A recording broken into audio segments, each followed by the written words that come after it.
Imagine walking down a sweltering street in Bangkok. The heat is heavy, your shirt is starting to stick. You need one simple thing, a bottle of cold water. You look left, and there is a 7-Eleven.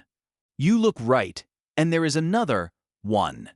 You look across the street, and somehow, there is a third sign waiting for you. In some countries, a 7-Eleven is where you stop when everything else is closed. It is a backup plan, a last resort, a place for fuel, a drink, and maybe a questionable snack. But in Thailand, 7-Eleven feels different. It is not just a shop on the corner. It can feel like the corner itself has been designed around it. Cold water, coffee, a toasted sandwich, a bill payment, a phone top-up, a quick dinner, a delivery order, a bright air-conditioned stop in the middle of heat, traffic, and hurry. This is not just a story about convenience. I am Daniel, and you are watching Asian Money Map, where we follow the money, power, culture, and risk behind Asian business systems. And today, the map starts with one question. How did 7-Eleven become so deeply embedded in Thai daily life? The first clue is scale. 7&I lists CP All as the Thailand 7-Eleven operator under Chero and Pokphand Group, with 15,245 stores as of December 31st, 2024. CP All says it opened 700 new stores in Thailand in 2024, and CP All's Q2 2025 financial statements put the network at 15,595 stores as of June 30, 2025. That is not just a lot of shops, that is density as strategy. If you have visited Thailand, you may have seen what looks like retail madness. Stores so close together that they seem to be competing with themselves. In a normal business school story, this sounds like cannibalization. Why open another branch near your own branch? The safer answer is not that every location is perfect. The safer answer is that the network is trying to become unavoidable. Dense convenience retail is not only about one store winning one street, it is about becoming the default stop before the customer even starts comparing options. If the nearest 7-Eleven is always nearby, the customer does not plan a shopping trip. The customer just stops. That just stop behavior is the heart of the model. The simple explanation is convenience. People want water, snacks, ready-to-eat meals, coffee, service counters, and something open when other options are not. That explanation is true. But convenience alone does not explain why this system works so well. Scale changes the meaning of convenience. A few stores are retail locations. Thousands of stores become a map of routine. Small errands become repeat traffic. Repeat traffic can strengthen the network's position with suppliers, landlords, service partners, and customers. The loop does not need one dramatic purchase. It is built from small purchases happening again and again. This is where CPL's business becomes more interesting than a normal store chain. The Stock Exchange of Thailand describes CPL as operating convenience stores under the 7-Eleven trademark and granting licenses to other retailers in Thailand. It also lists supporting businesses around ready-to-eat food and bakery production, payment agents, wholesale, retail, and mall businesses. That matters because the storefront is only the visible layer. Behind the counter is food production, distribution, payment services, licensing, and a repeatable retail surface that can be placed across neighborhoods. So a Thai 7-Eleven is not only a shelf of packaged goods. It can be a breakfast stop, a coffee counter, a late dinner solution, a bill payment point, a delivery node, and one of the most predictable retail services on the block. That predictability is expensive to copy. A rival can copy a sandwich. It can copy coffee. It can copy bright lighting. But copying the whole operating loop is harder. Dense locations, supplier relationships, ready-to-eat food flow, service counters, delivery connection, local format knowledge, staff routines, and customer trust all have to work together. This is the money machine. You walk in to pay a bill. You leave with a drink. You walk in for water. You leave with a snack. You walk in at midnight because you are hungry. You leave with a hot meal, a coffee, and maybe tomorrow's breakfast. The product is not the whole business. The occasion is the business. And Thailand gives this model many occasions. An office worker leaves late. with traffic outside and no dinner plan. A full supermarket trip feels like a second shift, but the familiar store downstairs takes 5 minutes. A student needs something before tutoring. A motorcycle taxi driver cools down between rides. A condo resident realizes there is no breakfast at home. A tourist wants something predictable in a street they do not know. A night shift worker finishes after many other shops are closed. None of these moments looks huge, but repeated millions of times, they become a machine. The service counter is one of the most important parts of that machine. In a weaker convenience store model, the store waits for you to want a snack. In Thailand, the store can give you other reasons to enter: payments, top-ups, small services, and routine errands that do not feel like shopping at all. That changes the economics of the visit.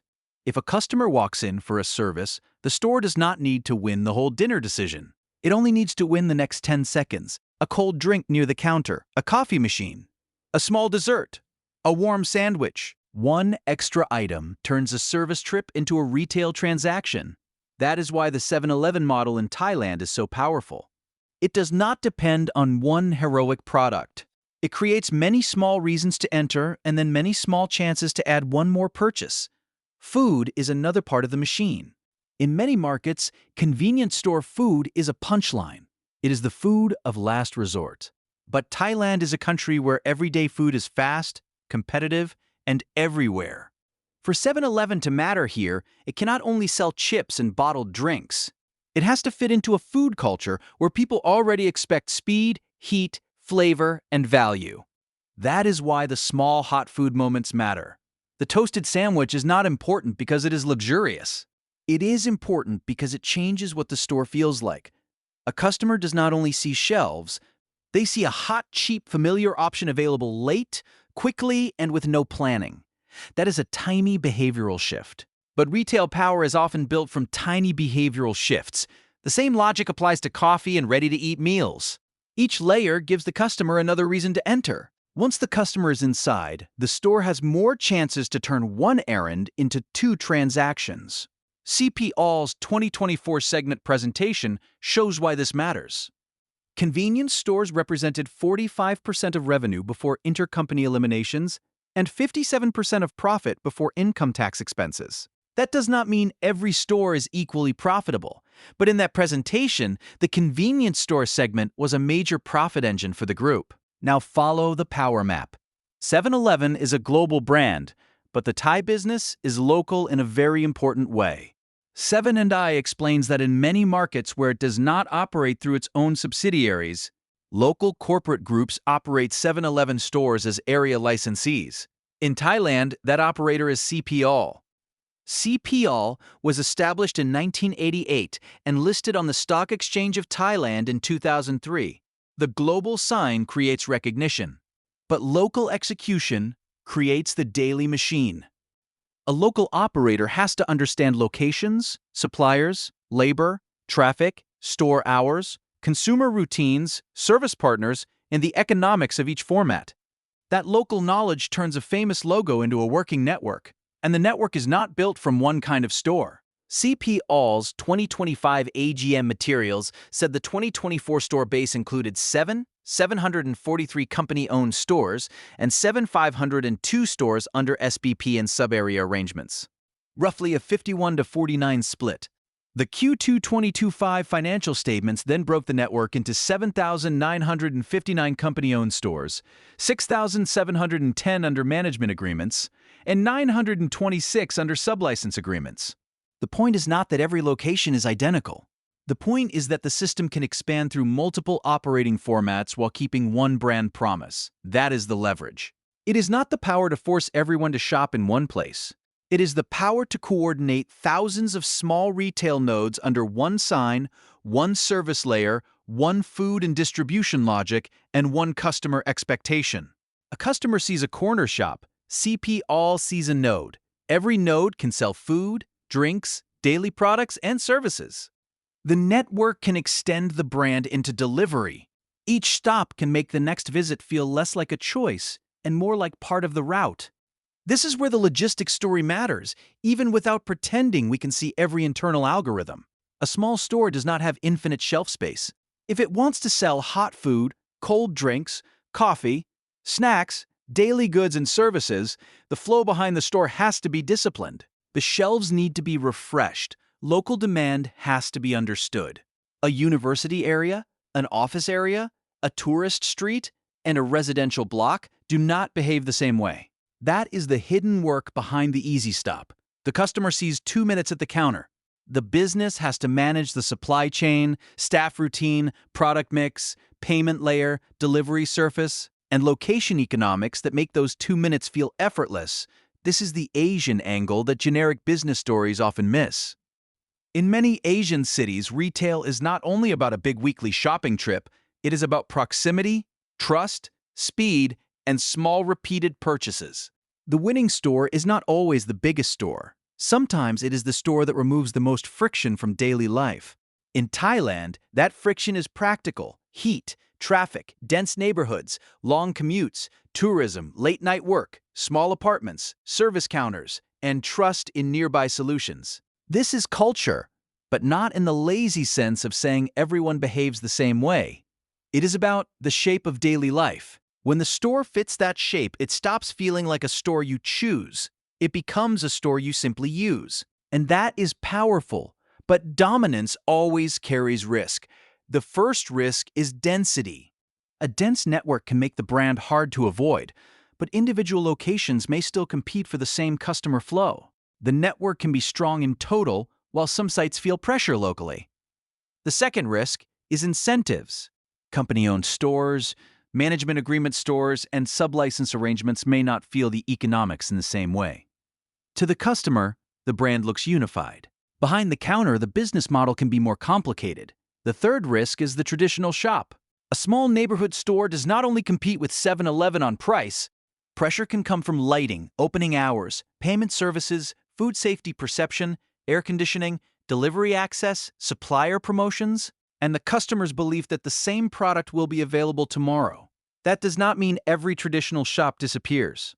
Many survive because they offer things a chain cannot easily copy: personal relationships, local credit, fresh goods, flexible service, neighborhood gossip, or products chosen for one tiny community. But the nature of competition changes. The old shop is no longer competing only with another shop. It is competing with a coordinated system. That system can be open late, brightly lit, standardized, connected to services, supported by suppliers, and familiar to people who do not know the neighborhood. That is the real tension. When a chain becomes a daily operating system, local businesses are not just fighting for shelf space, they are fighting against habit. There is also a strategic risk. Habits can move. If delivery apps, supermarkets, cashless payment systems, or new retail formats become more convenient than the corner store, the machine has to adapt. A dense network is powerful, but it is not magic. The footprint that feels unavoidable today can feel heavy if behavior shifts elsewhere. So, if you wanted to challenge 7-Eleven in Thailand, what would you attack? Price is hard, because the network has scale. Location is hard, because the network already sits close to so many routines. Food is possible, but then you are competing with speed, trust, hours, and habit. Delivery is possible, but 7-Eleven can also use its store base as part of the delivery surface. Local relationships are possible, and this is where traditional shops still have something real. They know the customer by name. They may offer flexibility a chain cannot. They can carry products chosen for one tiny community, not a national plan. That might be the lesson for challengers. You do not beat a daily operating system by copying the whole system badly. You either find the one moment it does not serve well, or you build a different habit entirely. My take is this: the genius of 7-Eleven Thailand is not the sandwich, the coffee, the air conditioning, or the orange-green-red sign. The genius is owning the small moments when people do not want friction. If you only look at products, you see a convenience store. If you follow the money, you see repeat transactions. If you follow the power, you see licensing, distribution, store formats, and supplier access. If you follow the culture, you see why a small, trusted, always nearby shop fits Thai daily life. And if you follow the risk, you see the tension of being everywhere. So here is the question. If you had $1 billion and wanted to challenge 7-Eleven in Thailand, what weakness would you attack? price, delivery, fresh food, local relationships? Or would you avoid the corner store entirely and build somewhere else? Tell me in the comments. I read them. And if you want to understand how money and power really move in Asia, subscribe to Asian Money Map. Until next time, remember this: the most powerful retail networks are not always the ones that force you to buy from them. They are the ones that make every other option feel inconvenient.